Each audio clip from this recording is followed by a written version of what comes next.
దేవుని యొక్క మందిర సేవ విషయములో, ఆయన పరిచర్య విషయములో ప్రభు కోరుకున్నది ఎవరినంటే గట్టివారిని. గట్టివారు కావాలని ఏం చేస్తున్నాడు ప్రభు? ఆశతో ఎదురు చూస్తున్నాడు.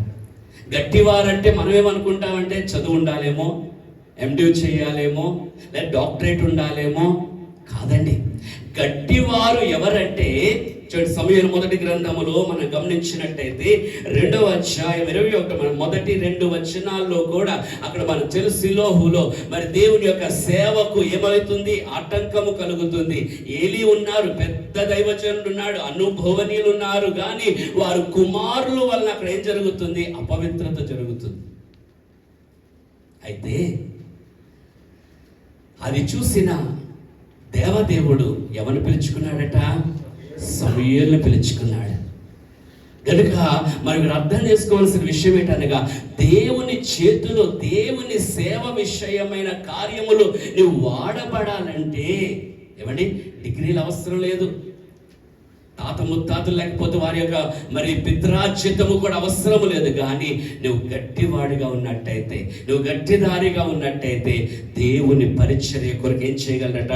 ప్రభు నిన్ను వాడుకోడు. సమూయేలు మొదటి గ్రంథము 2వ అధ్యాయము 21వ వచనం ఇలా సెలవిస్తుంది. ఏమని చూడండి ఒకసారి. ఆమె గర్భవతి అయి 3 కుమారులను 2 కుమార్తెలను కనెను. అయితే బాలుడకు సమూయేలు యెహోవా సన్నిధిని ఉండి ఎదుగుచుండే. చూసారా, యెహోవా సన్నిధి ఉండి ఏం చేస్తున్నాడట? ఎదుగుచున్నాడట. ఎందుకనగా సమూయేలు దేవుని దృష్టిలో నమ్మకమైన వాడుగా, ఆ తరమునకు ఆయన గట్టివాడుగా దేవుడు ఏం చేశాడు? బాలుడు ఎదిగినంత వరకు కూడా ఏం చేశాడట? యెహోవా దేవుడు కూడా ఎదురు చూశాడట. సరే, అరే బాబు నువ్వు చిన్నవాడు కదా, నువ్వు పక్కకు జరుగు, ఇక్కడ సీనియర్ మోస్ట్లు ఉన్నారు, లేకపోతే అనుభవనీయులు ఉన్నారు, వాళ్ళ డాడీ గారు పెద్ద పాస్టర్ గారు అని చెప్పలేదు. కానీ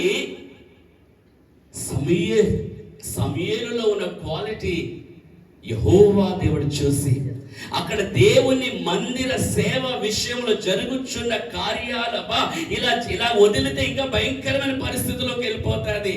కనుక సమూయేలు ఎదిగిన వరకు కూడా ఏం చేశాడట? దేవుడు చూస్తున్నాడట. ఆయనకు కావలసినది ఆయన సేవ చేయడానికి, ఆయన కొరకు మరి సేవ పరిచయం చేయడానికి గట్టివారు కావాలి. వీడే అని చెప్పి ఏం చేస్తున్నారు చూడండి, 26వ వచనము.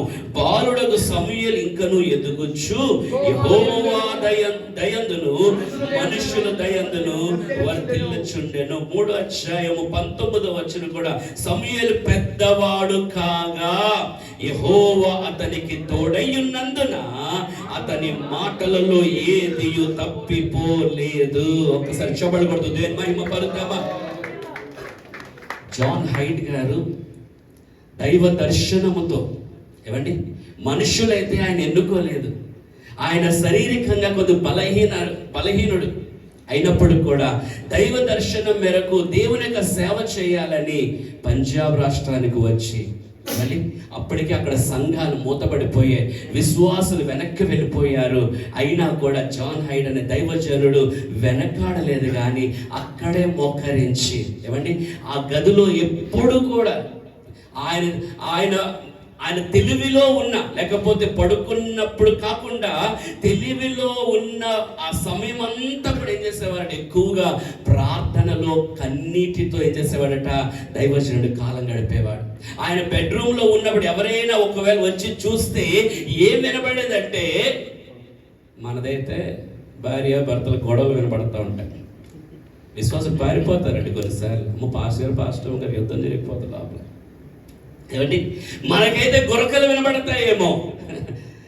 దైవజనుడు జాన్ హైడ్ గారు బెడ్రూమ్ దగ్గరికి వచ్చి జనులు చెప్పిన సాక్ష్యం ఏంటి?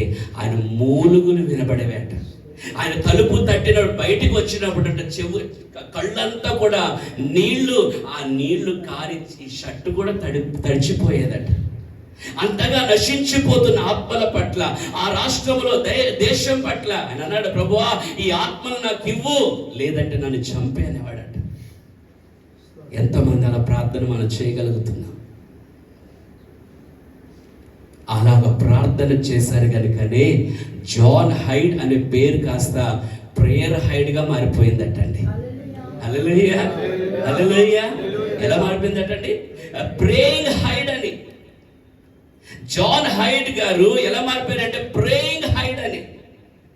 ఏమండి, మనకి ఏ బిరుదులు వస్తున్నాయి? మనకి ఏ బిరుదులు వస్తున్నాయి?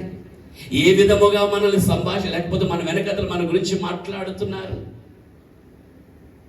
దైవజనులైన మనము నిజంగా గట్టి వారంగా ఉంటున్నామా? లేకపోతే మనము లోకము చూసి, ఆ సేవకులు చూసి, ఆ పరిచయం చూసి, లేకపోతే వారు ఇలా చేస్తున్నారు కదండి. ఈ దినాలు కొంతమంది ఏమంటే సేవకులు కూడా ఏం మొదలు పెట్టారంటే బిజినెస్లు మొదలు పెట్టారు. అంటే మీకు తెలియదేమో కానీ తెలిస్తే చెప్పర్లేండి, మంచోళ్ళం కదా మనం. ఏం బిజినెస్లు అంటే బ్యాగ్ పెట్టుకొని వెళ్ళక్కర్లేదంట. నువ్వు 1000 రూపాయలు కడితే ఏమొస్తాయి? 6 నెలలు తిరగక ముందు 50,000 వచ్చేస్తాయట. నేను నిన్ను యాడ్ చేస్తున్నాను, నేను నిన్ను కలుపుతాను, నువ్వు ఒక 5 గండి. మన సేవ అయిపోతుంది, బిజినెస్ కూడా అయిపోతుంది. నువ్వు ఎక్కడికి వెళ్ళక్కర్లేదు. డబ్బులు వచ్చి ఎక్కడ పడతాయట?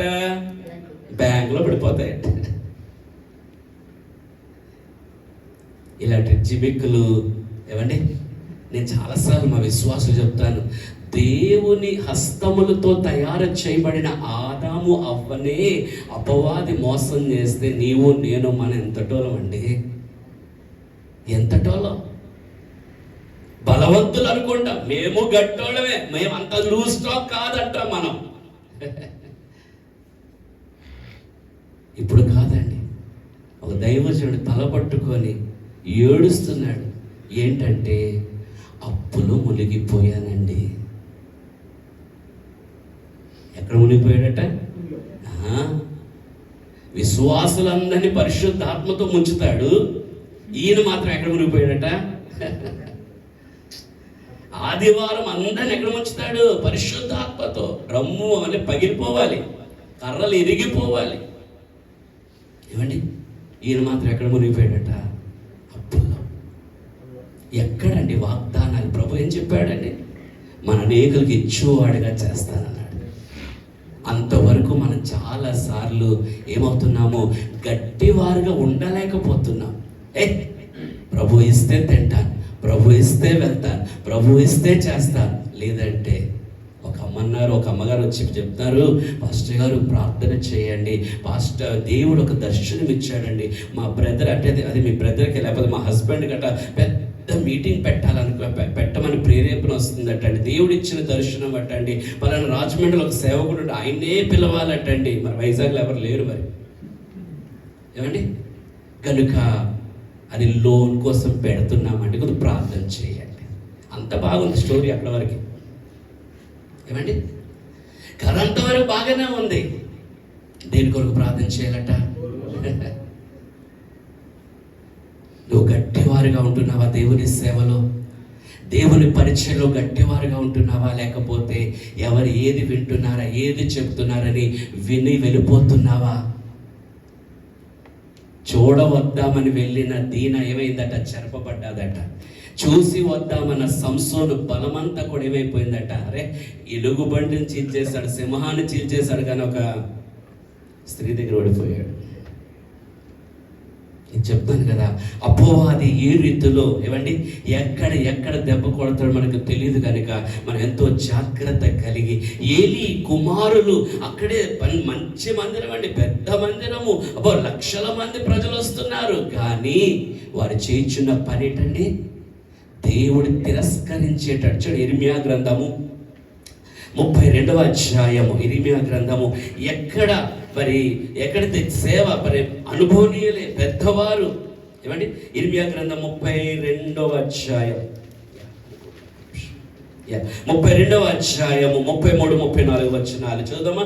నేను పెందల కాడలేచి వారికి బోధించినను వారు నా బోధ అంగీకరింపకపోయిరి. వారు నా తట్టు ముఖము త్రిప్పుకొనక వీపునే. ఎన్నిసార్లు ఒకవేళ ఏమండి ఎన్నిసార్లు హోఫ్ని ఫినిహాసు దేవుడు దర్శించి ఉండొచ్చు, మాట్లాడి ఉండొచ్చు, తండ్రి హెచ్చరించి ఉండొచ్చు. ఏమండి, ఆ పరిస్థితి చిన్ననాటి నుండి మనకు ఒక పెద్ద ఇది ఏంటంటే చిన్నప్పటి నుంచే తెలుసు కదా, ఇక అది ఇదంతా నేనేం చేసేసాను, తిరిగేసాను, ఇక్కడే ఆడుకున్నాను అంటాం మనం కదండి. అందుకని సెకండ్ జనరేషన్ వాళ్ళకి కాస్త సేవ పట్ల కొద్దిగా పలచబడుతున్న కారణం ఏంటంటే, ఇక్కడ చూడండి, అక్కడ అంటున్నాడు, వారు ఎంత బోధించినాను, దేవుని మాట వచ్చినాను, వారు ముఖము కాదు కదా వీపే తిప్పుతున్నారట. అందుకని అంటున్నాడు, మరియు నా పేరు పెట్టబడిన మందిరమును అపవిత్రపరచుటకు దానిలో హేయమైన వాటిని పెట్టిరి. ఎలా పరిస్థితికి వెళ్ళిపోతున్నారండి, ఏ స్థితిలోనికి వెళ్ళిపోతున్నారు? దేవుని వైపు ముఖమును కాదు కదా వీపు చూపించడం వలన రేపు వారు ఏమి చేయుచున్నారో కూడా వారు తెలియలేని పరిస్థితిలోకి వెళ్ళిపోతున్నారు. అయితే మనము ఎందుకలగా అంటే వారు గట్టిగా లేరు కనుకనే.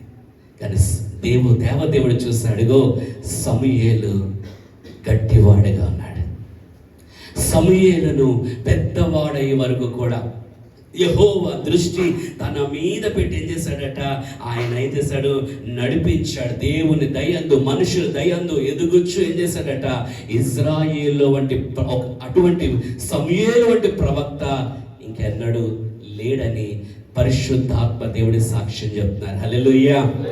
దేవుని సేవలో పరిచర్యకు వచ్చిన మనము ఇప్పుడు ఎంతకాలం గడిచింది, ఎన్ని సంవత్సరాలైంది, ఎన్ని ఆత్మలు గెలిచాము, ఎన్ని ఆత్మలు బాప్తిజంకి ఇచ్చాము, ఎన్ని సంఘాలు కట్టాము, ఎంతమంది సేవకులు బలపరుస్తున్నా మంచిది. ఇవన్నీ దైవ దర్శనము ద్వారా వెళ్ళవలసినదే. కానీ మన నిజం గట్టిగా ఉన్నామా? దేవుని మందిర సేవ విషయమై మనం గట్టిగా ఉన్నామా? ఏమండి, దేవుని సేవ విషయమై మనము జాగ్రత్త కలిగి ఉంటున్నామా? బైబిల్లో కొన్ని విషయాలు త్వరగా మనం నేర్చుకుందాం. ఏ పనిలో ఏ సేవ విషయంలో మనం గట్టిగా ఉండాలంటే, కీర్తనల గ్రంథము 69వ కీర్తన 9వ వచనం చూడండి ఒకసారి. 69వ కీర్తన 9వ వచనము, నీ ఇంటిని గూర్చిన ఆసక్తి నన్ను ఏం చేస్తుందట, భక్షించుచున్నది. నిన్ను నిందించిన వారి నిందలు నా మీద పడి ఉన్నవి. దానికి అక్కడ ఏమంటాడట, ఇంటిని గూర్చి అంటే మందిరమును మందిరమును గూర్చిన ఆసక్తి. భక్తుడు అంటున్నాడు, నన్ను భక్షించడం అంటే ఏంటి? తినేయడం, తినేస్తున్నా. కొన్నిసార్లు అంటాం కదా, రేపు పిల్లలు చెప్తాం, మా బుర్ర తినకరా బాబు అంటాం కదా. అంటే మాటి మాటికి అదే చెప్తే మనకేమొస్తుంది? విసుగు వస్తుంది. ఇక్కడ భక్తుడు దేని గురించట ఆసక్తి కలిగి ఉన్నాడట? దేవుని మందిర విషయమైన ఆసక్తి. దేవుని మందిరము నిజమే, అది 4 గోడలతో కట్టబడినదే. మనం అనుకుంటే ఇక్కడ మనం బోధిస్తాం, మనం చెప్పేది అదే కూడా, మనమే దేవుని మందిరమై ఉన్నాం. అయినప్పటికీ కూడా ప్రభు ఇచ్చిన ఈ యొక్క మందిరమును విషయమై కూడా మనం ఎంతో ఆసక్తి కలిగి ఉండాలి. ఒకసారి ఒక సంఘానికి వెళ్ళండి, PPF వెళ్ళండి, ఎవరు ఏంటి అడగనే చెప్పండి. ఏమండి, ఆ వెళ్తే చందా పెట్టి కానుక పెట్టి కింద స్టాండ్ అంతా కూడా ఇలా పెడితే ఎంత పూజ వస్తుంది.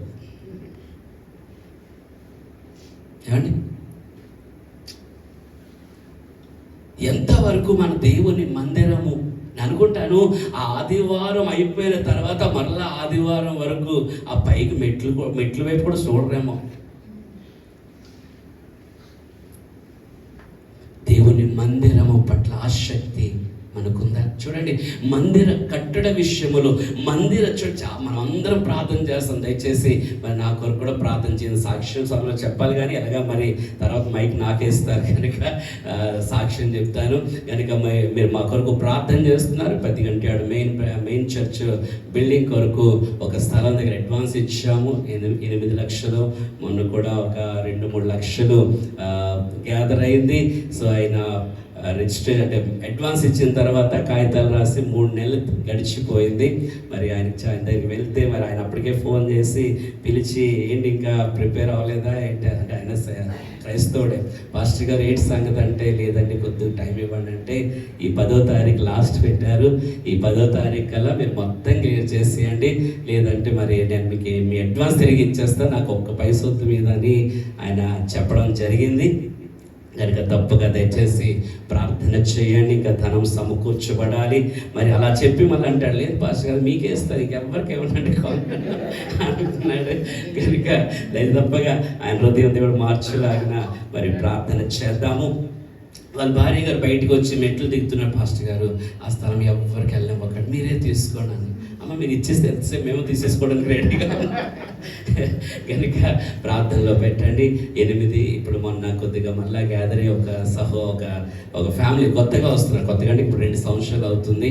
వారి పెళ్లి నాటి భార్యకి అంటే కొన్న నగ లేకపోతే తన పెళ్లి నాటి ఉంగరము తెచ్చి పాస్టర్ గారు మరి మాకెంతో ప్రియమైనదే, నా భార్య కూడా నేను కష్టపడి ఎప్పుడు కొనలేదు, ఇదే మొదటిది బంగారం కొన్నాను ఒక 3 సంవత్సరాల క్రితము, కానీ దేవుని మందిరంగా అంటున్నారు కనుక తప్పగా మేము అది ఇచ్చేస్తామని చెప్పి అది అమ్మి ఒక 2 లక్షల రూపాయలు తీసుకొచ్చారు.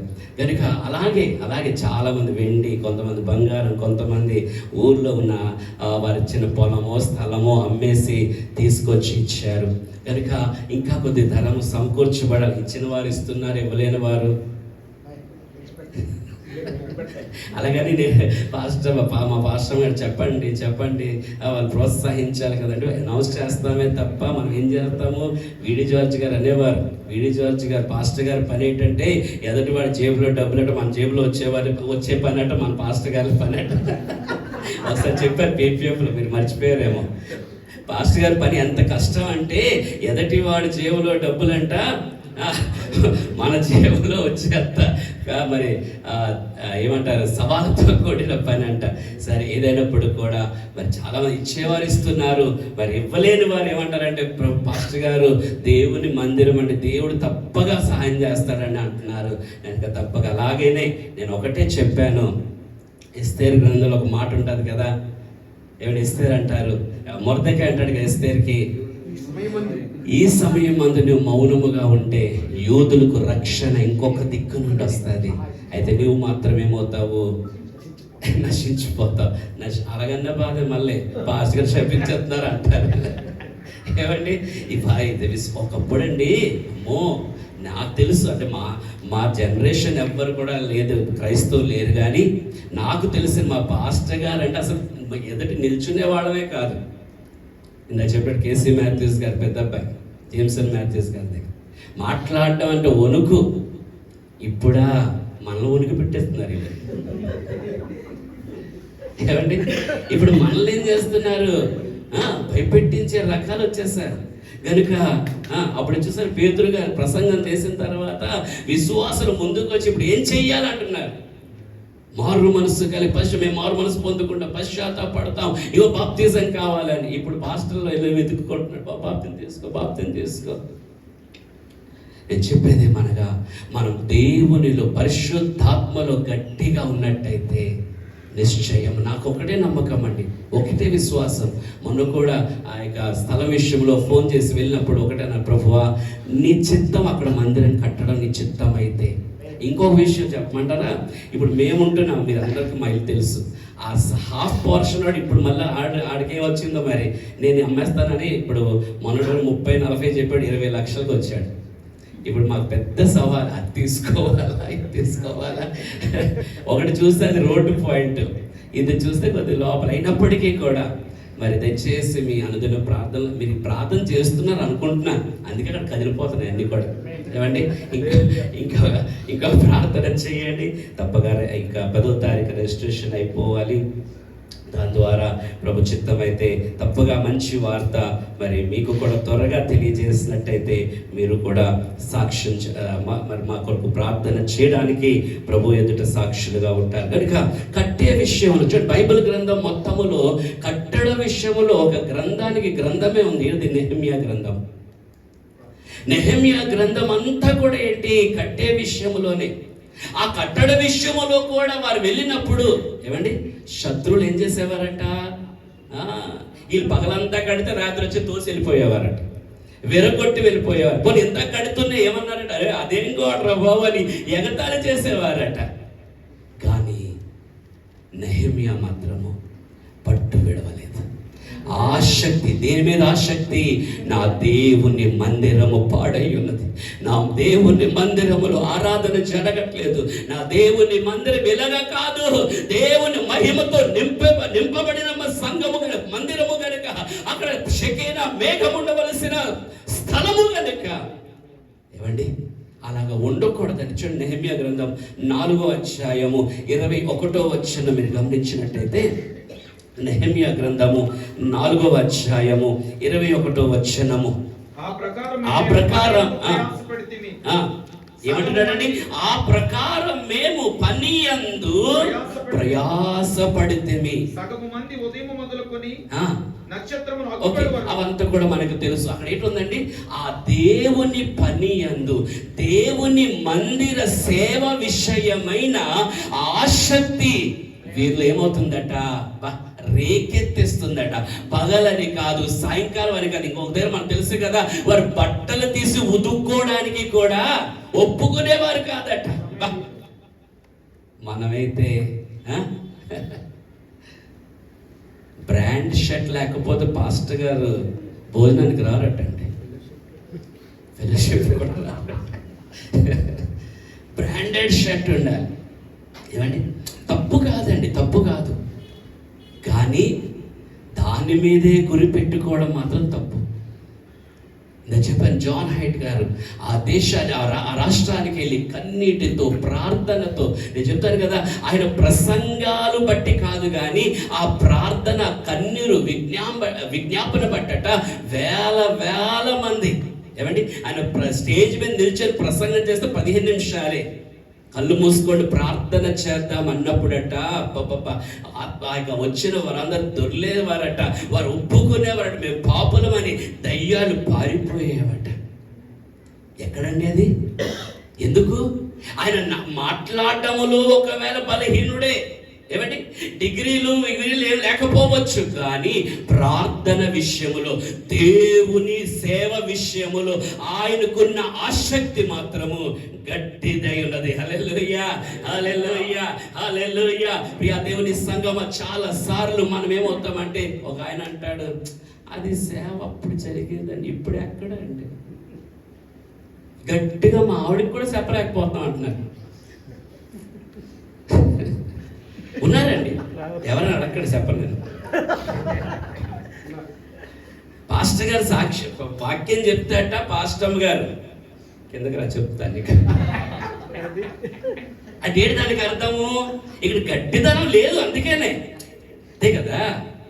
గట్టిదనం అంతా కూడా పుల్పిట్ మీదే, కిందకి వెళ్తే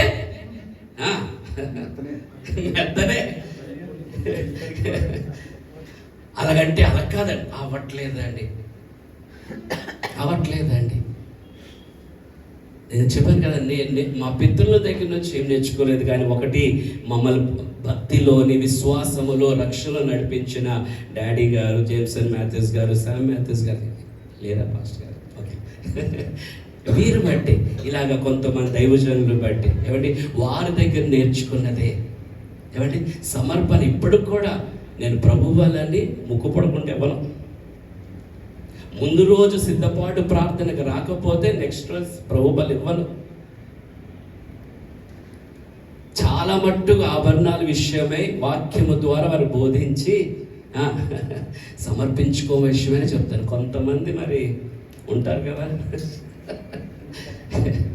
కానీ చాలా మంది అండి, ఎవరు తెలుసండి, కొత్తగా వచ్చిన వారు సమర్పించుకున్నారు మా సంఘంలో. ఈ పాత ముద్దులు ఉంటారు కదా కొంతమంది వాళ్ళు బట్టి ఏదైనప్పుడు కూడా వారిలో కూడా కొంత మార్పు వస్తుందని ప్రార్థన చేస్తున్నాం. దేవుని సెలవు మొరపడి నేను చెప్పేది ఏమనగా, ఆసక్తి దేవుని సేవ పట్ల, దేవుని మందిరం పట్ల. ఆయన అంటాడు, పాస్టర్ గారు మీరు ఇలా చెప్తేనే ఇంత చేసినా కూడా మా సంఘం కన్నా మీ విశ్వాసం కొద్దిగా ఎక్కువ మంది ఉన్నారు అంటున్నాడు. మరి ఏమో తెలియదు నాకు. ఆయన మన నాకన్నా చాలా పెద్ద పాస్టర్ కదా, ఆయన సీనియర్. నేను చెప్పేది ఏమనగా, నేను ఎవరిని తక్కువ చేయట్లేదండి.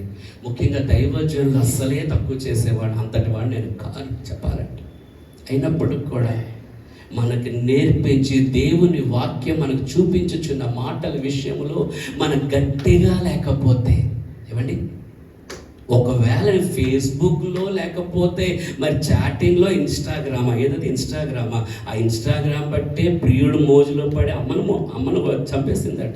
వినే ఉంటారు ఎంత భయంకర లోకంలో ఉంటుంది. మన బిడ్డల కొరకు, వచ్చే తరము కొరకు ఎంత భారము కలిగి మన ప్రార్థన చేయాలి, ఒకసారి ఆలోచించండి. ఏమండి, ఏదంటారు కదా, కట్టుకున్న వాళ్ళకే దిక్కులేదు. అలాంటి ఇన్స్టాగ్రామ్లో పరిచయం అయ్యి పోనాడు ఏమన్నా అందగాడా, మా బాబాయ్ చూస్తే ఆడికన్నా నేను బెటర్ అనిపిస్తుంది.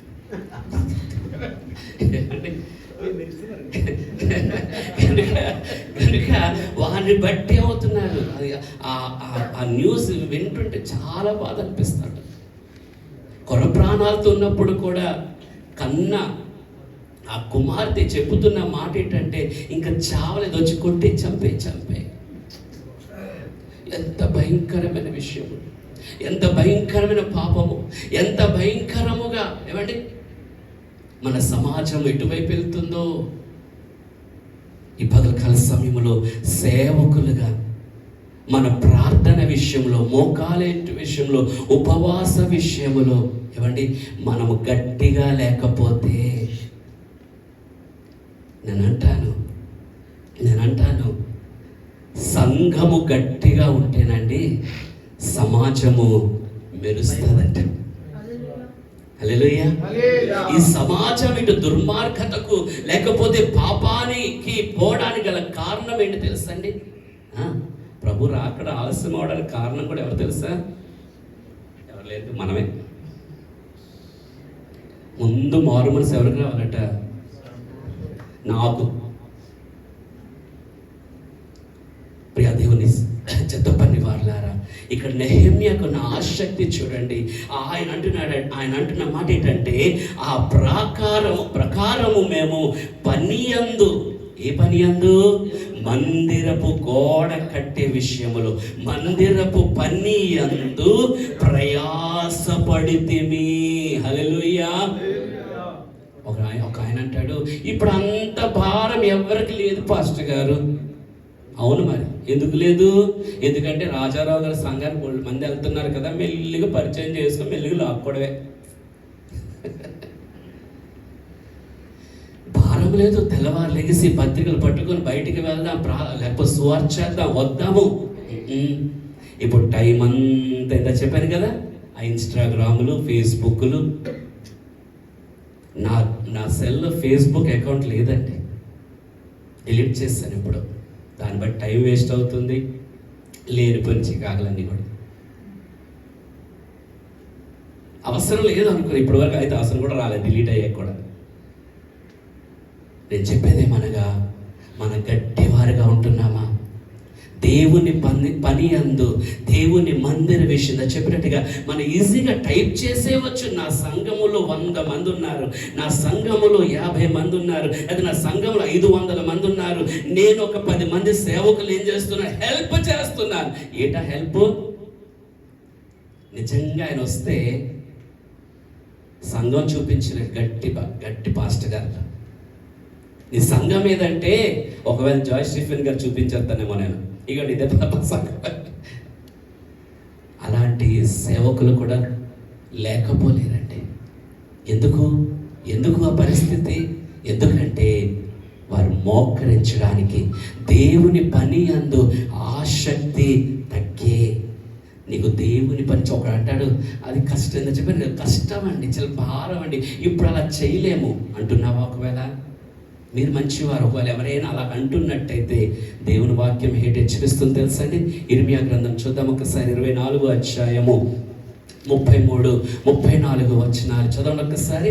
ఇర్మియా గ్రంథము 24వ అధ్యాయము 33-34 వచనము.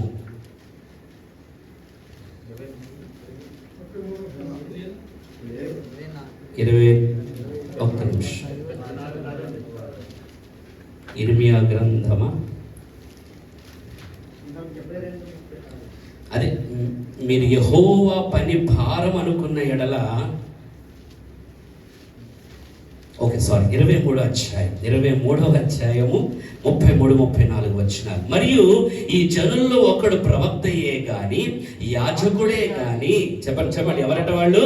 ప్రవక్తయే గాని యాజకుడే గాని యెహోవా భారమేమి అని నిన్ను అడిగినప్పుడు నీవు వారితో ఇట్లనుము, మీరే ఆయనకు భారము, మిమ్మును ఎత్తి పారవేతును. ఇదే యెహోవా వాక్కు. మరియు ప్రవక్తయే గాని యాజకుడే గాని సామాన్యుడే గాని యెహోవా భారమను మాట ఎత్తువాడైనను వాని ఇంటి వారిని నేనేం చేస్తానట? సులువు చేస్తానన్నాడా? దేవుని పని భారం అండి, ఇప్పుడు చేయలేమండి, ఇప్పుడు కష్టం అండి. నిన్న నేడు నిరంతరము ఒకే రీతిగా ఉన్న దేవుడు మన దేవుడు అయి ఉన్నాడు. హల్లెలూయా. పరిస్థితులు ఒకవేళ సందర్భాలు మారొచ్చేమో కానీ ఇందా చెప్పినట్టుగా ఇలాంటివన్నీ ఆ కాలంలో పడిపోయే పరిస్థితులు ఉన్నాయి, సేవకులైనా విశ్వాసులైనా. కానీ నువ్వు గట్టిగా నిలవబడితే దేవుని మందిర విషయములో, ఏమండి ఇందా చెప్పినట్టుగా ఆ బూజులు ఉంటాయి, ఆ కట్టెలు సరిగ్గా ఉండవు, ఏమండి అవేవి అయ్యగారికి అంతెందుకండి. ఈయన తెల్లవారు లెగిసి బయటికి వెళ్తారు చూసారా, పాస్టమ్ గారు చెప్పి వెళ్తారు, అమ్మాయి నా గురించి ఆలోచించు అంటే ఏంటి అనుకుంటాం మనము? ఎంత సేవాభారమో అనుకుంటాం. కాదు, ఉదయాన్నే వెళ్ళేది బ్రేక్ఫాస్ట్ మీటింగ్, ఆ తర్వాత వెళ్ళేది లంచ్ మీటింగ్, ఆ తర్వాత వెళ్ళేది మధ్యలో వదిలేస్తామంటే టీ బ్రేక్లు, పకోడీలు, స్నాక్స్ మీటింగ్. ఈ మీటింగ్లన్నీ చేసుకొని ఇంటికి వస్తప్పటికి కనీసము పాస్టమ్మ గారు ఏం తిన్నారా, పిల్లలు ఎలా ఉన్నారా, ఏమంటే పాస్టర్ గారు బయటకు సేవకి వెళ్ళారండి. సంఘం కూర్చూస్తే మాత్రము లెక్క పెట్టవచ్చు. ఎన్నో సంవత్సరాలు విశ్వాస సేవ. మళ్ళీ నేనంటాను, యెహోవా పని భారము అనుకుంటే నువ్వు కాదట, ఆయన నేను ఎత్తి పడేస్తాడట, ఎత్తి పడేస్తాడు. ఇస్కరియోతుకు తెలియలేదు అలాంటి చావు చేస్తాడని. ఆయన తవ్వుకుంటూ వెళ్ళాడు, దేవుడు అటు నుంచి నరుక్కుంటూ వచ్చాడు. ఈ పగలకాల సమయంలో దేవుని యొక్క అమూల్యమైన విలువైన దూతలకు లేని ధన్యత, పాట అయితే పాడేస్తాం మనం, దూతలకు లేని ధన్యత ప్రభువా నువ్వు మాకు ఇచ్చావు, ఈ సేవ ఇచ్చావు, భారం ఇచ్చావు తండ్రి, స్తోత్రం అంటావు. ఏమండి నిజంగా భారముతో దేవుని సేవ పరిచర్యలో ఆత్మరక్షణార్థంగా మనం వెళ్తున్నామా? దేవుని మందిర విషయంలోనే ఎప్పుడో వేసిన వైట్ వస్తున్నాలు అలాగే ఉంటాయి. ఫాస్ట్ గారు మీకు చెప్పట్లేదండి, మీరు కన్స్ట్రక్షన్లో ఉన్నారు. కొన్ని సంఘాల విషయం చెప్తున్నాను, కొన్ని మందిరాల విషయమే చెప్తున్నాను. పాస్టర్ గారు కొన్ని కన్స్ట్రక్షన్ వర్క్లో ఉన్నారు, అందుకే ఆయన చేస్తారు. నాకు తెలుసు శామ్యూయల్ గారు దేవుడన్నా, దేవుని ప్రజలన్నా, మందిరం అంటే ఎంతో ప్రేమ, ఎంతో మక్కువ. ఒకసారి మా మందిరము ఎవరు ఇలాగే మోసం చేశారంటే ఇక్కడి నుంచి కారు వేసుకొని మా గాజువాకు వచ్చేసారు. పెద్ద ఆయనతో మాట్లాడారు కూడా, ఏమన్నా అందరు కలిసిపోతే ఏవి అవ్వదు కదండి. ప్రయాసపడ్డారు, చాలా మంది ప్రార్థన చేస్తున్నారు, దేవుడి దినాల్లో కార్యం జరిగిస్తున్నాడు. ఇంకొను దయచేసి ప్రార్థన చేద్దాం. దేవుని పని ఎప్పుడు భారముగా అనుకోకూడదండి. అది గొప్ప ధన్యత, ఏమండి అది గొప్ప భాగ్యము. ఎందరికో లేని ధన్యత దేవుడు నీకు, నాకు, మనకే ఇచ్చాడు. విశ్వాసులకు చెప్తాం, పిల్లల సేవకి ఇవ్వరా, పిల్లల సేవ పంపించరా, సేవ చేయరా. మనం ఎంతవరకు దేవుని పరిచర్యలు, దేవుడు మనకిచ్చిన 24 గంటల్లో, సామెతస్ గారు చాలాసార్లు చెప్తారు కదా, బలహీనత వస్తే పడుకోవాలి, లేకపోతే ఎక్కువ సమయం నిద్రపోవాలి తప్ప ఒక 5 గంటలు నిద్ర చాలండి. 5 గంటలు నిద్ర చాలు. మిగతా సమయం అంతా కూడా నిజంగా మన దేవుని సేవకు పరిచర్యకు దేవుడు మనకి పెట్టిన భారముతో మనం ముందుకు వెళ్తున్నామా?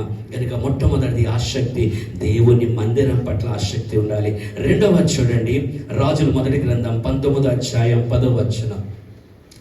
రాజుల మొదటి గ్రంథము 19వ అధ్యాయము 10వ వచనం చూద్దాం ఒకసారి. అతడు, రాజుల మొదటి గ్రంథము 19వ అధ్యాయం 10. అతడు ఇజ్రాయేలు వాడు నీ నిబంధనను త్రోసివేసి నీ బలిపీఠములను పడగొట్టి నీ ప్రవక్తలను ఖడ్గము చేత హతము చేసిరి. సైన్యములకు అధిపతికు దేవుడు అగు యెహోవా కొరకు మహారోషము గలవాడై, ఏమంటాడు చూడండి, దేవుడు నగు యెహోవా కొరకు మహారోషం అట. ఈయన అంటాడు, ఎంతమంది వెళ్ళిపోయారు, నేను ఒక్కడిని రోషం కలిగి. అనగా మొదటిది దేవుని మందిరం పట్ల ఆసక్తి ఉండాలి. రెండవదిగా మనకు రోషం కలిగి ఉండాలండి. వేటి విషయమో రోషం కలిగి ఉంటాం. ఒక ఆయన అంటాడట, ఆ చర్చ లేకపోతే ఆయన ఉంటున్న ఇంటి దగ్గర ఆ వీధి స్తంభం పడతాదని పడకూడదని ఏదో చెప్పారట. మొత్తానికి ఈయనకి అది నచ్చలేదు. అది తీసేద్దామని వీధులట, ఆ ఊరు వాళ్ళంట, ఆ వీధిలో ఉన్నవాళ్ళు, ఈయనేమో ఉంచమని అంటాడు. గుణపం తీసుకొని ఇంకా బూతులేనంట, బూతు మాట్లాడి ఎవరు వస్తారో పొడి చేస్తాను అంటున్నాడట. ఎవరు? పాస్టర్ గారు. ఏమండి ఎలాగంటే అదే ఇదే ఏంటంట, ఏదో బెదిరించాడు, బాగానే ఉంది. మీ నోట బూతులు రానీయకుడి అన్నాడు దేవుడు. అన్నాడా లేదా? బైబిల్ సెలవిస్తుందా లేదా? మరి ఆ మాటకైనా కనీసము ఏమండి, ఎక్కడో ఇస్తామని చెప్పిన ట్రావెల్ ఇవ్వలేదని కొట్టేసుకున్నారటండి బాబోయ్. మన వైజాగపట్నంలోనే, ఎక్కడో కాదు, మళ్ళీ కొట్టేసుకోవడాలి. ఎంగులాకులు చూసి కుక్కలు ఇలా కలిసేసుకుంటాయో అలాంటివి. ఎందుకు తెలుసా? చెప్తాను కదండి, వాళ్ళకన్నా గొప్పవాడిని నేను చెప్పట్లేదు, కానీ నువ్వు దేవుని విషయంలో రోషం కలిగి, అసలు అంత కొట్టుకోవడానికి కారణం ఏంటి? అక్కడ ఇస్తాడని నువ్వు పరిగెట్టేలావు కనుక. అంతేనా? నేనున్న చోట నాకు కావలసిన దేవుడు ఇస్తాడని ఉంటే ఎందుకమ్మా ఇవ్వడు? కాకుల స్వభావాన్ని మార్చే మనల్ని పోషించగలిగిన దేవుడు. ఏమండి, అది ఎలియా కాలంలోనే కాదు, మీరు విని ఉంటారు, అనేక సాక్ష్యాలు వినే ఉంటారు. ఈ కాలంలో కూడా కొన్నిసార్లు జరిగే. మరి నీ కాలంలో జరగదా? నీ విషయంలో జరగదా? కానీ మనం మాత్రం కాకుల్లా తిరిగేస్తూ ఉంటాం. ఏమండి, రోషము కలిగి జీవించినట్టయితే నీ తీర్మానము, నీవు మొదట్లో నువ్వు తీసుకున్న తీర్మానము, మొదట్లో నువ్వు తీసుకున్న నిర్ణయాలు, దేవుని సన్నిధిలో చేసిన ఆ యొక్క ప్రమాణం, ఇప్పటికంటే నేను నా భార్య సేవకు వెళ్ళిన తర్వాత అప్పు చేయకూడదు, అరువు తేకూడదు, ప్రార్థన చేసుకున్నాం, తీర్మానించుకున్నాం. ఇప్పటి వరకు కూడా 2005లో నా వివాహం అయింది, ఇప్పటికి 20 సంవత్సరాలు అప్పు చేయలేదు, అరువు కూడా తేలేదండి. ఉంటే తెస్తాం, తింటాం, లేదంటే నేను ఎందుకు చెప్తానంటే, ప్రభు కొరకు నువ్వు రోషము కలిగి జీవిస్తే, ప్రభు సేవకై వచ్చావని, పరిచర్యకి వచ్చావని, నీ దేవుడు, నీ యజమానుడు చేతకాని వాడు కాదండి. మా సంఘానికి ఒక ఆయన వస్తాడు, పాప కూలి పనికి వెళ్తాడు. ఆ యజమానుడు ఎప్పుడు ఒకే గోలట, అరే డబ్బులు పెట్టాను రాలేదురా బ్యాంకులో, మరి ఏటీఎం మూసేసాడు. ఎప్పుడు సాయంకాలం జీతానికి అడిగితే అదే పని, అదే చెప్తాడట. ఏడిపించి 10 రోజులకు ఒకసారి ఇస్తాడట. అది కూడా ఒక రోజు ఇస్తాడట. ఈ 9 రోజులు ఏమంటాడట, వచ్చేవారు ఇస్తాను. ఈ లోకమైన యజమానులు అలా చేస్తారేమో కానీ పరలోకపు తండ్రి నిన్ను పిలిచిన వాడు నమ్మకస్తుడు కనుక ఆయన అలాంటి ఎత్తులు ఎత్తాడు. ఆయన ఏమండి, నీ ప్రతి అవసరత ఏం చేస్తాడు? తన మహిమైశ్వర్యము చొప్పున ఆయన తీర్చగలడు. హల్లెలూయా, హల్లెలూయా. నా ముగ్గురు కుమార్తెలు, ఏమండి, ముగ్గురు కుమార్తెల విషయంలో ఒక్కసారి ఇప్పటికీ మా పెద్దమ్మాయి ఆప్టోమెట్స్ చేస్తున్నారండి, ప్రార్థన చేయండి. సెకండ్ ఇయర్కి వస్తారు. రెండో పాప ఎంసెట్ రాశారు, మరి నీట్ ర్యాంక్ అంతగా రాలేదు. ఈసారి తెలిసినదే లాంగ్ టర్మ్కి వెళ్తామంటే ఇంట్రెస్ట్ లేదన్నారు. సరే, ఇంకా నేను కూడా బలవంతం చేయలేదు. ఎంసెట్ రిజల్ట్ వచ్చింది కనుక అది మరి ర్యాంక్ వచ్చింది 33,000. ప్రార్థన చేయండి. ఒకవేళ ఏ సీట్ వచ్చినా చూద్దాం, దాన్ని బట్టి ముందుకు వెళ్దాం. లేదంటే ఏదో ఒక విషయంలో చిన్న పాప 9th స్టాండర్డ్కి వచ్చారు. ఇప్పటి వరకు ఎక్కడ కూడా స్కాలర్షిప్ అనేది, ఏమండి, క్యాస్ట్ పరంగా కానీ లేకపోతే దాని పరంగా ఇది ఒక ఆయన అంటాడు, పాస్టర్ గారే, మాకు పాస్టర్ గారి విషయాలు తెలుస్తాయండి. నాకు లోకమైన ఫ్రెండ్స్ ఎవరు లేరండి. ఉన్న ఇద్దరు, ఒకడు ఇక్కడ ఉండడు, 6 నెలలేమో సముద్రంలో ఉంటాడు, 6 నెలలు వస్తాడు, 6 నెలలు ఒకరోజు ఫోన్ చేస్తాడు, ఒక అరగంట మాట్లాడతాం అంతే. మీకు అర్థమేంటారు? ఎందుకంటే ఆయనతో ఎందుకు పెట్టుకున్నానంటే మొదటి నుంచి ఆయన ఎంత చదివి నువ్వు సేవ అంటావు, పాస్టర్ అంటావు, ఏంటి సంగతి, వద్దు పిచ్చోడవా అనేవాడు. అప్పుడే ఆయన మెరైన్ ఇంజనీర్గా జాయిన్ అయ్యాడు. ఏమండి, నేను చెప్పేది ఏంటి తెలుసా అండి, ఆయన లక్షలు సంపాదించిన ముందు పెళ్ళి నాకే అయింది. ఆయన లక్షలు సంపాదించిన, ఏమండి, బిడ్డలు దేవుడు నాకు కలిగించాడు. ఆయన లక్షలు సంపాదించిన ఇప్పటికీ కారు లేదు. దేవుని మహాకృపట ఒక కారు, ఒక వ్యాన్ దేవుడు ఇచ్చాడు నాకు. నేను చెప్పేదేమనగా మన రోషము కలిగి ప్రభు కొరకు నిలవబడితే, ఓ పాస్టర్ గారు, మన పీపీఎఫ్ పాస్ ఇప్పుడు మానేస్తారులేండి.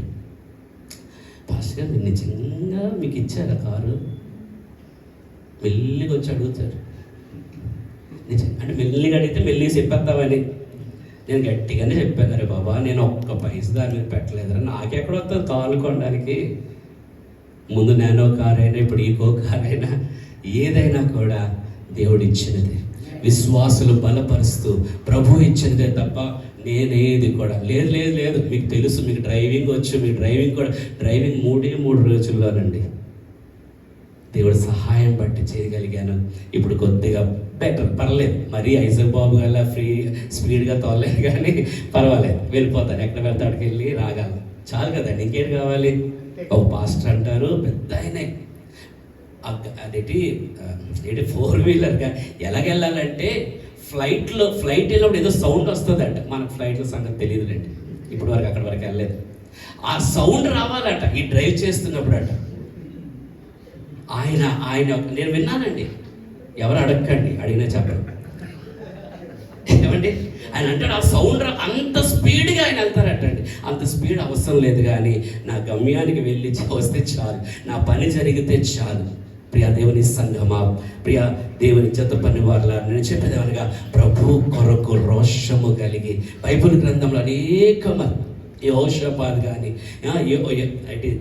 జోషియా అనగా ఇంగ్లీష్లో ఉంటుంది, వారందరూ వారు రాజు అయిన తర్వాత ఏం చేశారట, విగ్రహ సంబంధమైనవన్నీ కూడా ఏం చేశారట అండి, పగలగొట్టేశారట. ఏం చేశారు? పగలగొట్టేశారు, నరికేశారు. నా దేశములోనే ఉండకూడదు అన్నారట.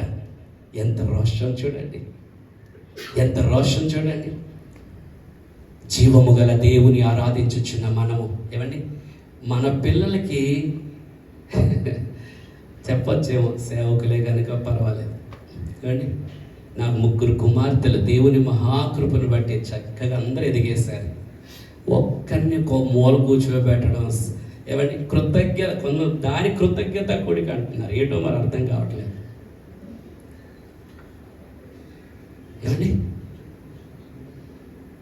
అది ప్రతి ఆడపిల్ల జీవితంలో ధర్మం. అది మన పిల్లలకి ఏమి చెయ్యం, కానీ విశ్వాసుల విషయంలో మాత్రం కుడికి పెట్టాలి, పాస్టర్ గారు చీర పెట్టాలి. ఒక ఆయన ఉన్నారండి శ్రీకాకుళంలో, పాస్టర్ గారు, మదని అని వాళ్ళ చేయకపోతే ఎలాగా, మరి కానుకలు రావు కదా, బట్టలు రావు కదా అంటే, అరే బాబు, బట్టల కోసం కానుకల కోసం నేను రాలేదు పరిచర్యకి. అలా చెయ్యకపోయినా, కూర్చోబెట్టకపోయినా ఆయన అంటాడు, ఏంటి చచ్చిపోయిన తర్వాత మరి 11వ రోజు కూడికి కూడా పెట్టాలి కదా, నేను అలాంటివి ఏం చెయ్యను రా బాబు, మా సంఘంలో లేదండి. దేవుని మహాకృప బట్టి 3వ రోజు లేదు, 11వ రోజు లేదు, 22వ రోజు కూడా లేదు. చనిపోతారు, ఆ రోజు సమాధి చేస్తాం, వీలైతే ఆ రోజు సాయంకాలమే చిన్న ఓదార్పు కొడుకు పెట్టేస్తాం, అంతే, అయిపోయింది. ఆ రోజు కూడా భోజనాలు లేవు, భోజనాలే లేవు. నేను చెప్పేది ఏమనగా, మనము ఎవరటండి గట్టి వారంగా లేకపోతే సమాజం మెత్తగైపోతుంది. మనము దేవుని సేవలో పరిశుద్ధత విషయంలో గట్టి వారిగా ఇలా చెప్పినట్టుగా మనము అలాంటివి ఏ కార్యాలు చేయం, మెచ్యూర్ పని ఫంక్షన్ చేయం, ఏం చేయం. చాలామంది చూస్తూ ఉంటాం కదా, అమ్మ బాబోయ్ పాస్టర్ గారే కూర్చోబెడతాంట స్టేజ్ మీద వెళ్ళి.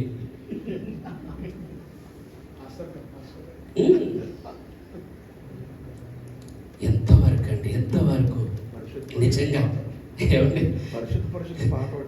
మళ్ళీ అమ్మ బాబోయ్ నిజంగా అవును బాగా గుర్తు చేశారు. దాని మరి పాట పరిశుద్ధ అమ్మ బాబోయ్ ఎక్కడ తీసుకెళ్ళిపోతున్నామండి. ఇప్పటికే మొన్న ఎవరు మల్లెపూల గురించి చెప్పారని అమ్మ బాబోయ్ గోల చేసేస్తున్నారు. ఆయన తెలుసులేండి, చెప్పలేండి మళ్ళీ. ఆయన ఏదో ఆ సందర్భముగా ఒకప్పుడు చిలకలూరిపేట అలా ఉండేది కనుక ఇప్పుడు లేదు, మారారు, అలాగని సందర్భంగా చెప్పారు ఏదో ఒకటి పాస్టర్ గారు. అందుకని అంటారు కదా ఈ యూట్యూబ్ దీనివల్ల ప్రమాదం కూడా ఎక్కువే, దీనివల్ల ప్రమాదం ఎక్కువే, ఎక్కడికి వెళ్ళిపోతుంది. పాప ఆయన ఏ సందర్భం ఎంత ఏడుస్తున్నాడు పాప సాలెంలో బెడ్రూమ్లో, ఎందుకన్నా అని కూడా బాధపడిపోతున్నాడేమో మరి. నేను చెప్పేదేమనగా ఏ విషయములో మనం గట్టిగా లేకపోతే అండి, పాస్టర్ గారు కూడా మంచిది కాదండి. పోనీ ఆయన ఏదో బాధపడుతున్నాడు, ఆమోస్ బాధపడుతున్నాడు, పోనీ నువ్వు మంచి చేయకు, కన్నీరు తోడవు, కానీ మౌనం ఉండొచ్చు కదా. ఒక ఆయన అంటాడు, ఏ మల్లెపూలు పెట్టుకుంటే అపవిత్రులు అయిపోతారా, ఏ ఆ పాస్టర్ గారు చచ్చిపోతే మల్లెపూలు తీసుకెళ్ళమా. అమ్మ బాబోయ్ ఇలాంటివి వినే అన్యులకి ఏమవుతుంది, మన మీదకి ఎంత ఉంది, వాళ్ళకి తిడుతున్నారండి. మీకు అర్థమవుతుందో లేదో. అసలు సేవకుడు ఏమండి, సేవకుడు పట్టుకోండి అని చెయ్యి ఎండిపోయిందట. ఇవాళ ఎంతమంది తిట్టినా ఏం అవ్వట్లేదు. దానికి అర్థం ఏంటి, అక్కడ కాదు ప్రాబ్లం ఎక్కడ, ఏమండి రాబర్ట్ గారు అంతేనా, ప్రాబ్లం అక్కడ లేదు, ప్రాబ్లం ఎక్కడ, ఇది మీకు అర్థమవుతుంది. రోషము కలిగి ప్రభు కొరకు నేను నిలబడినట్టయితే నీ కొరకు దేవుడు రాజ్య, ఇది బల్ల గుద్ది చెప్తాం మన చర్చిలో, ఏమండి బల్ల గుద్ది చెప్తా ఉంటాం, సంఘం అంతా కదిలించేస్తాం. మనం మాత్రము వేసిన గొంగలు అక్కడే అన్నట్టుగా ఏమండి ఇలాంటివి విడిచిపెట్టకపోతే, లోకాచారాలు బైబిల్లో లేని ఆచారాలు పద్ధతులు నువ్వు విడిచిపెట్టకపోతే ఎప్పటికైనా ప్రమాదం. ఇప్పుడు ఏదో నీ సంఘం నిండుతుందని, నీ జేబు నిండుతుందని, బీరువా నిండుతుందని అనుకుంటున్నావేమో కానీ పల్చబడిపోతుంది. సుమా జాగ్రత్త. దేవుని సేవ విషయములు మనం ఏమన్నట గట్టిగానే ఉండాలట. ఎవరు ఏమనుకున్నా కూడా దేవుని యొక్క మాటలో చూడండి. నేను ఒకటే చెప్తాను. ఆ దినాల్లో మరి డాడీ గారి కాలంలో, ఆ కాలంలో వాళ్ళకి చదువు లేదండి, బైబిల్ ఒకటే నమ్మేవారు, బైబిల్ ఒకటే గుడ్డిగా వెళ్ళిపోయారు. ఇప్పుడు మనం బైబిల్ కాలేజీలు వచ్చేసాయి, మనం ఏంటి జ్ఞానవంతులే. నిజమే, వచ్చేది AI, అదేనా ఆర్టిఫిషియల్ ఇంటెలిజెన్సీ కనుక. కానీ మంచిదే, పోలే బాగుంది. కానీ అద్భుతాలు ఎప్పుడు జరిగాయి ఎక్కువ, ఆత్మకార్యాలు ఎప్పుడు జరిగాయి ఎక్కువ. మరి దేవుని కార్యాలు జరగడానికి మనం తావివ్వాలా, లేకపోతే మన షో ఆఫ్లేనా?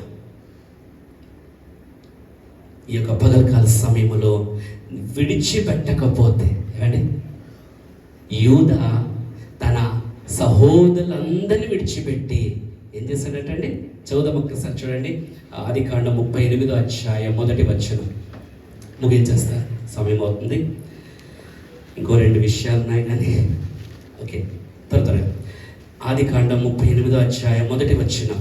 ఆ కాలమందు యూదా తన సహోదరులను విడిచి ఈనా అను ఒక అదుల్లామీయుని యొద్ద ఉండుటకు ఎవరటండి? ఇంటోడు కాదు,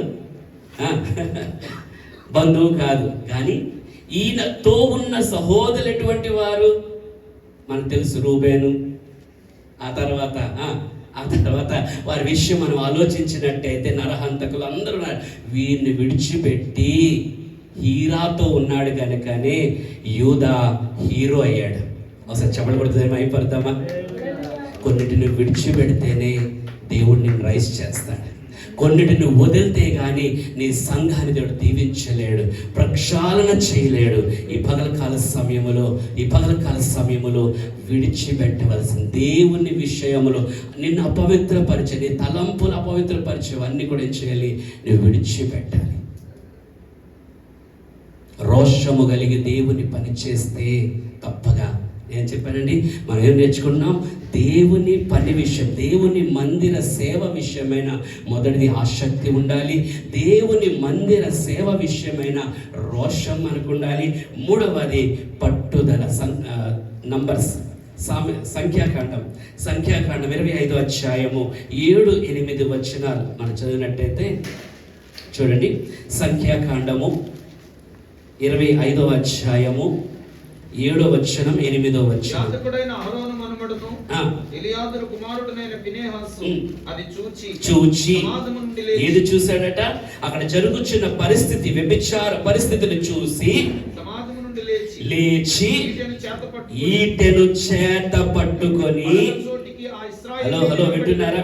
ఈటెను చేత పట్టుకొని పడక చోటికి ఆ ఇజ్రాయేల్ని వెంబడి వెళ్ళి ఆ ఇద్దరిని, అనగా ఆ ఇజ్రాయేలుని ఆ స్త్రీని కడుపులో గుండా దూసిపోవునట్లు పొడిచెను. అప్పుడు ఇజ్రాయేల్లో నుండి ఆ తెగులు నిలిచిపోయెను. హల్లెలూయా. దేవుని సేవ విషయమై మూడోదిగా పట్టుదల కలిగి ఉండాలి. నువ్వు పట్టుకున్నవి సేవ ప్రారంభంలో, సేవ ఆరంభంలో నువ్వు తీసుకున్న నిర్ణయాలు, తీర్మానాలు, డిసెంబర్లో లేదా జనవరిలో మన కొత్త సంవత్సరం చేసుకున్న నిర్ణయాలు, తీర్మానాలు నిజంగా మనం పట్టుకుంటున్నామా? లేకపోతే మరి సంఘం మానేస్తారటండి. ఏమండి, సంఘం మానేస్తారనే బాధ ఈ దినాలు పాస్టర్లు గారికి ఎక్కువ. ఆ నరకానికి పోతాడని బాధ లేదు. కానీ ఇక్కడ ఏమంటుంది? ఆ యొక్క ఫినెహాసు ఏమని చేశాడ? ఆ ఈటె పట్టుకొని ఏంటంటే వాని పొడిచి చంపేంతవరకు ఎంత బలం ఉపయోగించాడో సార్ ఆలోచించాడు. కొన్నిసార్లు కొన్ని వదలవండి నువ్వు విడిచిపెట్టే వరకు. దేవుని విషయంలో పట్టుదల కలిగి, దేవుని కార్యముల విషయంలో పట్టుదల కలిగి, ఒకప్పుడు 3 గంటలు 4 గంటల ఆరాధన జరిగేది, ఇప్పుడు ప్రజలు విసిగిపోతున్నారండి. కూర్చోట్లేదండి ఎక్కువసేపు. ఏమండి, ఒకవేళ మనమే వాళ్ళకి హాస్పిటల్ తీసుకెళ్తున్నామేమో. హలో మనమే వాళ్ళకి బీపీ షుగర్లు ఇప్పిస్తున్నామేమో అనిపిస్తుంది కొన్నిసార్లు. దేవుని సన్నిధిలో ఉంటే, దేవుని సన్నిధిలో ఆరాధిస్తే, దేవుని సన్నిధిలో దేవుని మహిమపరుస్తూ పరిశుద్ధాత్మ చేత నడిపింపుంటే తప్పగా ఉన్న బలహీనతలు పోతాయి. ఇప్పుడు లేని బలహీనతలన్నీ వస్తున్నాయి. దాన్ని మీరు ఎలా తరచుమా చేసుకుంటారో మీ ఇష్టం. కానీ ఏమండి, హిజ్కియాకు మరణకరమైన రోగం వచ్చినప్పుడు కన్నీటితో ఏం చేశాడు? మొరపెట్టగా, ప్రార్థించగా, ఏమండి, వెళ్తున్న దైవజనుడు తిరిగి వచ్చి అన్నాడు, లేదు ఆ రోగం పోయింది, నువ్వు బ్రతికావన్నాడు. ఒకసారి చెప్పలు కొడుతూ మహిమపడదామా? హల్లెలూయా. కానీ ఇదే హిజ్కియా ఏం చేశాడు తెలుసండి? ఏం చేశాడు? ఒక్కసారి చదువుదామా? 13వ అధ్యాయం, రాజుల 2వ గ్రంథము 20వ అధ్యాయము 13వ వచనము. ఏ హిజ్కియా అయితే కన్నీరు కార్చాడు, ఏ హిజ్కియా అయితే దేవుని సన్నిధిలో మొరపెట్టాడు, అయ్యా నా ధర్మ కార్యాలు నేను ఎలాగైతే నీ సన్నిధిలో నడుచుకున్నాను, నేను ఎలాగైతే నీ సన్నిధిలో ప్రవర్తించాను, ఒక్కసారి గుర్తు చేసుకో అయ్యా, నన్ను బాగు చెయ్యయ్యా, నన్ను మొరపెట్టాడు. అదే హిజ్కియా 13వ వచనం చదువుదాం ఒకసారి. రాజుల 2వ గ్రంథము 20వ అధ్యాయము 13వ వచనం. హిజ్కియా అది చూసారా? దూత వచ్చిన మాట విని వారిని లోపలికి రప్పించి నందేమి ఏం చెప్పాలి? హిజ్కియా దేవుడు నన్ను ఎలా బలపరిచాడు, దేవుడు నాకు ఎలాగ ఆరోగ్యం ఇచ్చాడు, ఆ దేవుడు ఎవరో నీకు తెలుసా అని పక్క రాజ్యములో నుంచి దూతలు వచ్చి వాళ్ళు చెప్పవలసిన సాక్ష్యాలు పక్కకు పెట్టి హిజ్కియా ఏం చూపిస్తున్నాడు చూడ అక్కడ. నగరునందేమి రాజ్యమునందేమి వస్తువులలో దేనిని మరుగు చెయ్యక తన పదార్థములు గల కొట్టును వెండి బంగారములను గంధ వర్గములను పరిమళ తైలమును ఆయుధశాలను తన పదార్థములను సమస్తమును వారికి ఏడు చూపిస్తున్నావు ఈ దినం. దైవజనుడిగా దైవ సేవకుడా దేవుని ఆత్మచేత నింపబడిన వారు ఏం చూపిస్తున్నాం మనం? ఏం చూపించి విశ్వాసులకు ఆకర్షింపజేస్తున్నాం మనం? ఈ దినం ఏవో వచ్చి మీరు చూసి ఉండొచ్చేమో. ఏమంటే కొత్తగా పెళ్ళి అయింది, పెళ్ళైన పెళ్ళికి ముందే పాటలు మొదలయ్యాయి, పెళ్లి తర్వాత పాటలు. ఏమండి ఇప్పుడు ప్రెగ్నెన్సీ ఏదో వచ్చిందంటే దాని కొరకు మళ్ళీ